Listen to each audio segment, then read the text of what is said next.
habis nobar pesta babi itu, Ya, gimana sih setelah nonton film dokumenter itu? sebenarnya di luar ekspektasi awal gue ya nonton film ini. Cara mengemas, memang harus diakui, cara mengemas film dokumenter ini cukup memantik banyak pertanyaan juga sih, dan memantik juga rasa apa namanya ya, rasa kemanusiaan, dan kemudian rasa bersalah gue juga sebagai warga masyarakat di Jawa, di kota besar gitu, yang secara tidak langsung menjadi market daripada apa yang sedang dibangun di sana. Jadi, tapi kalau ditanya narasi paling sederhana yang bisa gue tangkap adalah dari proses ini, proses yang sangat tidak berpihak sama masyarakat Papua, terutama di Merauke itu ya, dan lewat keputusan-keputusan strategis nasional ini, mereka itu, rakyat Papua di Merauke itu tidak diberikan pilihan selain menjadi korban aja udah. Menjadi korban yang paling sengsara, korban yang paling nggak punya pilihan. Karena kalau kita lihat di Jakarta sederhana ya, ini kan bagian dari proses rantai makanan lah. Yang namanya industrialisasi pasti memakan korban. Tapi kalau sebuah negara mau maju gitu harus melewati fase industrialisasi itu gitu. Tapi ketika nonton film ini ternyata kita jadi tahu mereka kehilangan rumah, mereka kehilangan habitat mereka kehilangan pekerjaan mereka kehilangan kehilangan kenyamanan. Walaupun kenyamanan versi mereka itu bukan kenyamanan versi kita ya, jauh banget. Jadi ya hampir bukan seperti manusia lah. Ini gue nggak bicara politik teman-teman, tapi ini gue pure bicara mengenai rasa kemanusiaan gue. Mas saya tadi sempat disinggung bahwa ada perasaan bersalah gitu. Ya. Apa sih mungkin yang bisa didetailin gitu Mas? Karena kan lewat film ini kan mau disampaikan kan sebenarnya pembabatan lahan 2,5 juta hektar itu kan itu untuk dijadikan lahan tanam ya, untuk jadi tanam ya, ada tanam sawah padi, sawah beras, ada sawah jagung juga ya, terus singkong, terus sawit ya. Di mana-mana dari beberapa entitas itu ada bisa menghasilkan bahan-bahan baku untuk bioetanol, ya, untuk bahan bakar. Yang ujung-ujungnya menikmati bahan bakar kan kita. Gitu loh, masyarakat di kota besar yang mudah mengakses bahan bakar itu sendiri gitu. Jadi ya itulah, ada dua output, memantik dua output rasa gue ya, ada rasa bersalah tapi juga ada rasa mau membela gitu. Dilema berarti ya? Dilema banget.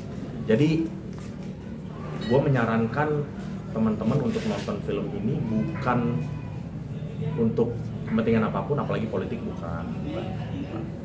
Tapi untuk paling enggak menginformasikan kita bahwa ada kehidupan yang modelnya kayak begini loh.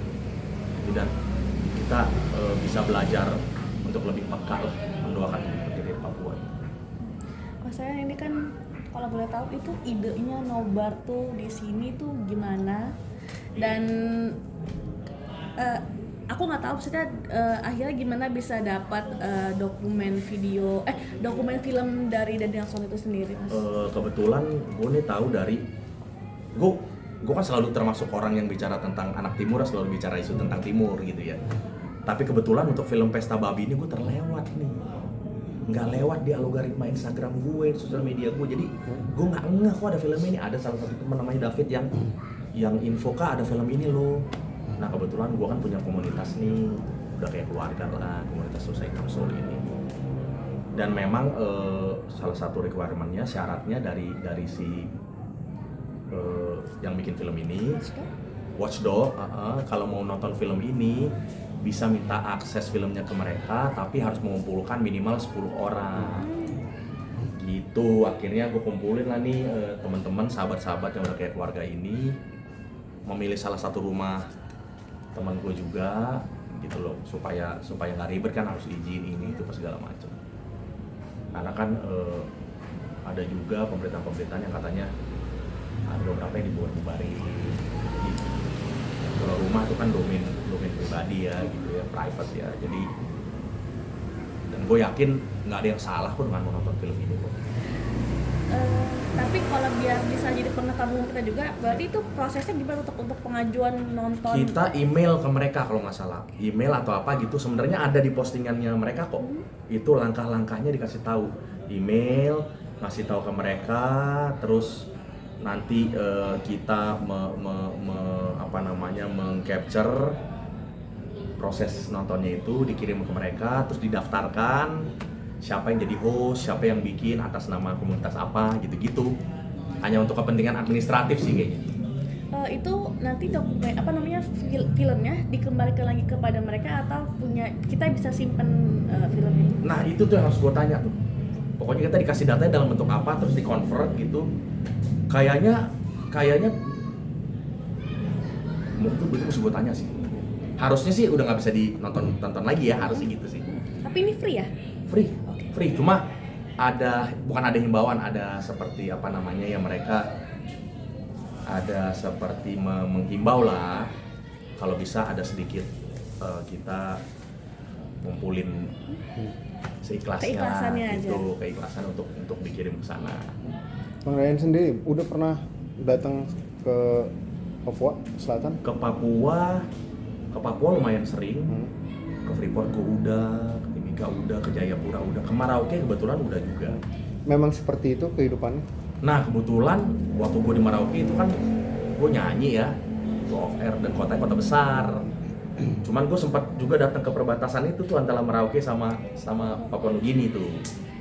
Gitu, di sana makan daging rusa apa segala macam. Cuman untuk mendapati kondisi seperti tadi memang belum, situ kayaknya di pendalamannya lagi ya. Di salah satu scene mungkin ada seorang ibu yang mandiin anaknya pakai deterjen, melihatnya seperti apa sih itu? Wah, ketika fenomenanya kan gini, ketika apa yang kita anggap salah di sini ternyata itu yang mereka anggap normal gitu. Mandi pakai sabun ternyata ya sabun aja, nggak peduli sabun cuci, nggak peduli deterjen, yang penting sabun bisa menghasilkan busa gitu kan, dipakai buat mandi. Mereka sedih gak menjalankan itu? Kayaknya enggak deh. Kayaknya hanya itu yang mereka tahu. Itu yang mudah mereka akses juga, dan mungkin hemat gitu. Jadi ya tapi kan tragis, geng.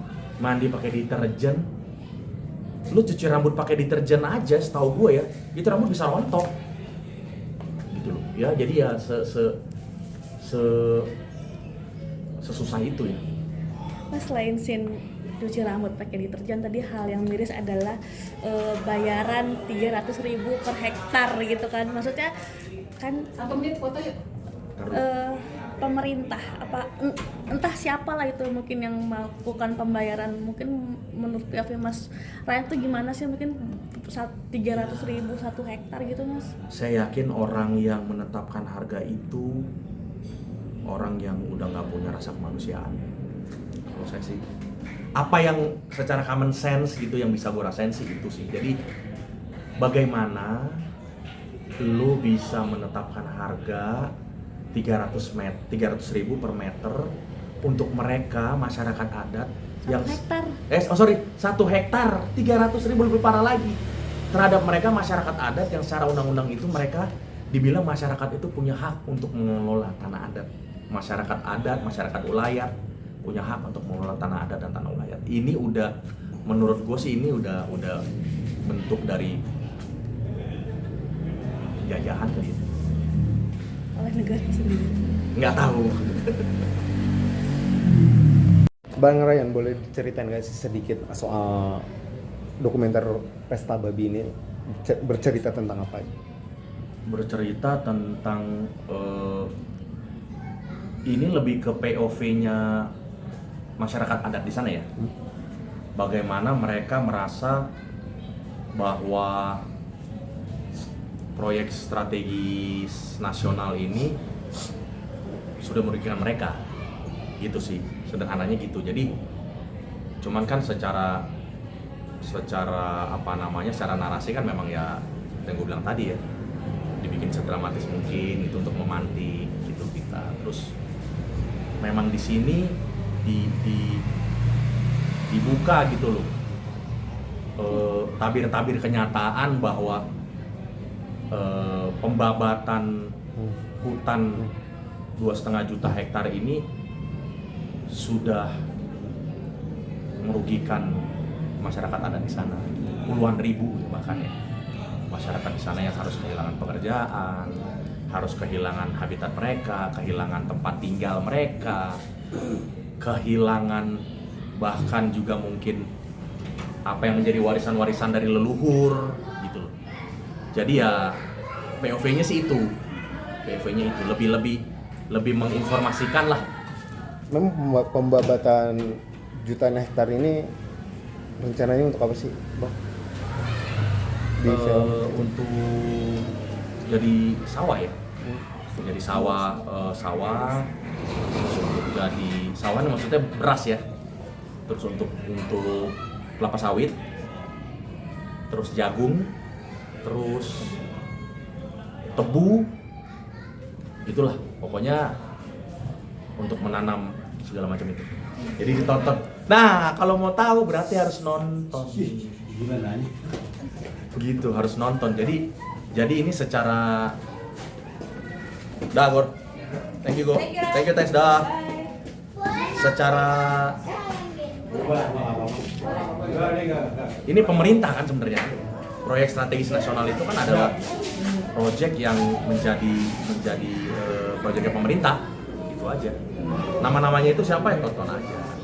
Mas Ryan kan ini kan nonton di rumah. Ya. Tahu nggak sih bahwa ada isu, bukan isu. Sudah ada beberapa sudah tempat ada yang beberapa dibubarkan tempat untuk yang dibubarkan, Iya. gitu. Kayak di kampus Benar. gitu ya. Terus ada di mana gue lihat sih ada beberapa beritanya itu. Buat gue itu agak berlebihan sih. Karena film ini tadi kalian lihat kan diskusinya kan kita di dalam. Film ini itu tergantung siapa yang nonton dan tergantung perspektif sendiri-sendiri loh. Belum tentu juga begitu nonton film ini terus dibilang wah pemerintah jahat banget, belum tentu juga.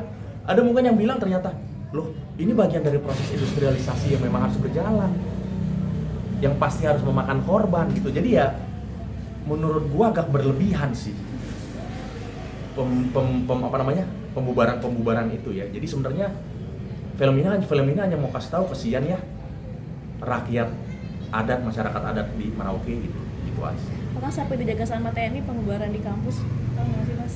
Iya tahu. Ya itu yang gue bilang berlebihan gitu. Jadi dengan nonton film ini belum tentu juga memantik sebuah pergerakan apa, belum tentu juga gitu loh. Tergantung manusianya. Gitu sih. Tadi kan seperti sih bicara soal pergerakan, mungkin tadi Mas Ryan diskusikan akan punya rencana showcase segala macam atau ada rencana lain gitu kan. Kita juga tahu musik timur sekarang lagi happening banget gitu Mas. Ada ide mungkin tidak menghasilkan perubahan besar, tapi aksi akan ada sedikit perubahan kecil yang ada di masyarakat. Tiba-tiba kepikiran tadi setelah nonton, setelah diskusi, memungkinkan ya, bukan memungkinkan maksudnya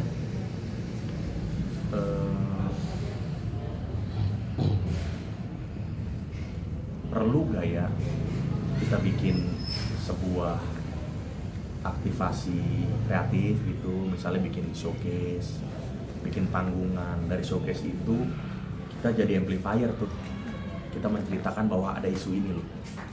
Karena kalau bicara isu yang lain, isu Nadiem, bicara isu banjir Sumatera, bicara isu apalah yang menyangkut dengan kota-kota besar, itu kan cepet tuh.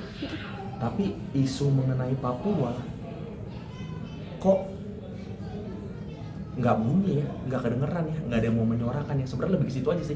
Kenapa orang harus lebih banyak tahu supaya orang ikut mendoakan, supaya orang ikut memberi dukungan moral. Walaupun yang lebih daripada itu di luar kendali kita nggak bisa tolong mereka, kita nggak bisa bantu, mau bantu apa? Kalau kita mau ini seolah-olah kita mau melawan pemerintah kan nggak mungkin juga gitu. Jadi lebih ke dukungan moral supaya mereka tahu ternyata di kota besar di sana tuh ada loh yang tahu mengenai perjalanan struggling mereka dan ikut mendoakan, ikut memberi dukungan. Dan gimana sih kita kalau didukung gitu aja lah.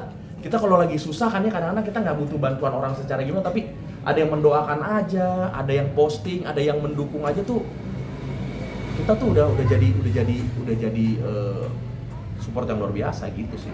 Pengen bikin showcase itu ngumpulin teman-teman musisi-musisi di timur mungkin atau musisi-musisi dari manapun yang punya hati buat isu seperti ini. Mungkin ada channel mungkin mengundang sisi pemerintah yang menyampaikan Nggak usah ya, nggak usah. doa dan Jadi ini lebih ke kita karena nanti jadinya jadi ajang perdebatan atau ajang juga